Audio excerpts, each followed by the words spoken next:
Halo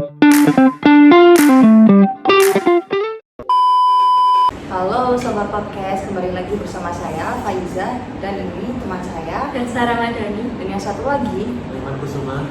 Hari ini kita akan membahas seseorang yang rela melakukan operasi plastik demi wawancara kerja. Yuk tonton sampai habis. Oke, hari ini aku akan menjelaskan mengenai permasalahan seseorang yang akan melakukan operasi plastik demi wawancara kerja ya. Oke, mungkin nanti dari penjelasan aku bisa kamu kasih tanggapan dan juga kamu bisa cari cara mengatasinya. Aku menjelaskan sedikit mengenai berita tersebut. Wawancara kerja kan merupakan suatu momok menyeramkan bagi fresh graduate ataupun orang yang mau mencari pekerjaan kan ya. Nah, seringkali itu orang-orang sebelum wawancara kerja itu bisa kayak berlatih ataupun seperti yang kita akan bahas ini bisa kayak mengubah penampilan dengan cara operasi plastik. Nah, ada suatu berita nih dari yang aku baca di rumah sakit India. Itu ada seorang pasien yang rela melakukan operasi plastik demi mendapatkan pekerjaan impiannya.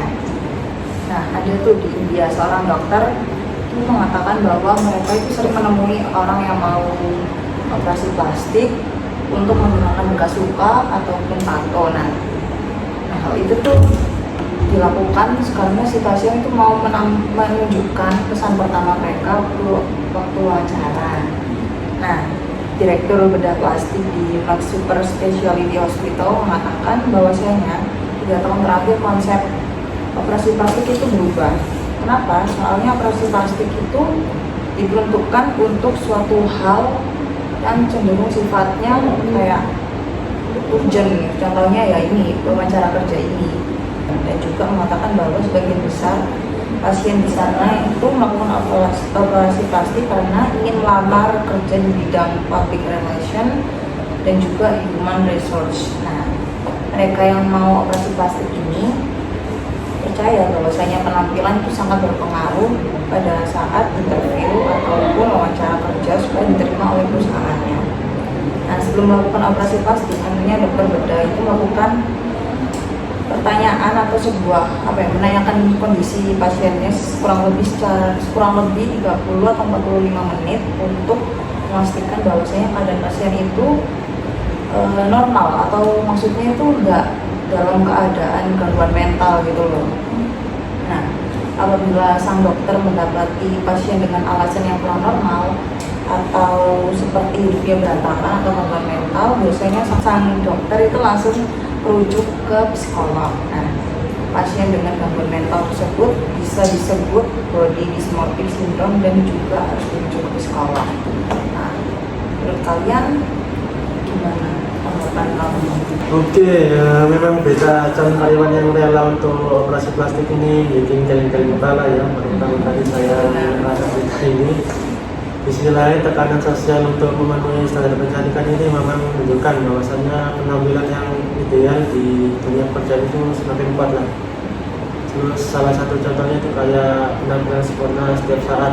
Kita kan sebagai manusia itu terkadang ada hari yang dimana kita itu lagi bad mood atau tidak seperti itulah. Ya. Terus juga standar kecantikan yang dipaksain lewat media sosial, contohnya kayak di TikTok gitu atau di lingkungan sekitar, juga bisa mempengaruhi perilaku orang untuk melakukan hal ekstrim tersebut kayak operasi plastik tadi.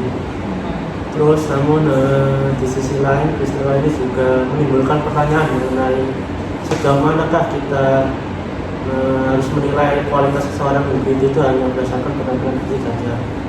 Terus apakah kita sudah terlalu mengedepankan penampilan lah dalam menilai kemampuan dan potensi sesuatu dari seseorang. Dalam banyak profesi juga penampilan fisik seharusnya nggak menjadi faktor utama lah dalam penilaian, karena yang lebih penting yaitu keterampilan, pengalaman dan juga pribadi. Ini tanggapan saya. Terima kasih atas tanggapannya. Mungkin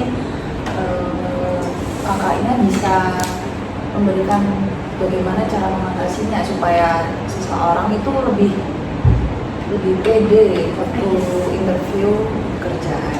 Untuk cara mengatasi masalah tekanan sosial yang mendorong calon karyawan melakukan operasi plastik demi lolos wawancara kerja, ada beberapa yang bisa dilakukan. Yang pertama, perubahan perspektif di dunia kerja. Perusahaan harus lebih fokus pada keterampilan dan kepribadian daripada sekedar penampilan fisik. Perekrut harus diberikan pelatihan untuk mengurangi bias penampilan saat memilih kandidat. Yang kedua, edukasi dan kesadaran masyarakat. Kampanye kesadaran melalui media sosial, seminar tentang pentingnya keterampilan dan etika kerja dibandingkan standar kecantikan. Pendidikan sejak dini tentang kepercayaan diri agar individu tidak merasa tertekan untuk mengubah diri demi diterima oleh orang lain. Yang ketiga, pendekatan kesehatan mental. Peningkatan akses ke psikolog atau konselor karir agar percaya diri pada penampilan mereka. Yang keempat, regulasi dan kebijakan di dunia kerja. Regulasi anti diskriminasi berbasis fisik dalam proses rekrutmen seperti di beberapa negara yang melarang menolak kandidat hanya karena penampilan. Mendorong perusahaan untuk mempromosikan keberagaman dan inklusivitas termasuk dalam aspek penampilan. Dengan solusi ini diharapkan tekanan terhadap calon pekerja untuk memenuhi standar kecantikan yang tidak realistis dapat berkurang dan di dunia kerja bisa lebih berorientasi pada kompetensi daripada sekedar penampilan fisik. Mungkin segitu aja dari podcast kita. Ya, seperti yang kita ketahui bahwasanya wawancara kerja merupakan hal menyeramkan bagi siapa aja. Nah, diharapkan dari kalian semua, mungkin kalau misalkan mau wawancara kerja, kalian harus lebih percaya diri dan juga bisa berlatih, dan kalian mungkin bisa menjaga penampilan dengan seperti berpakaian rapi, wangi, dan juga formal. Oke, sekian, terima kasih.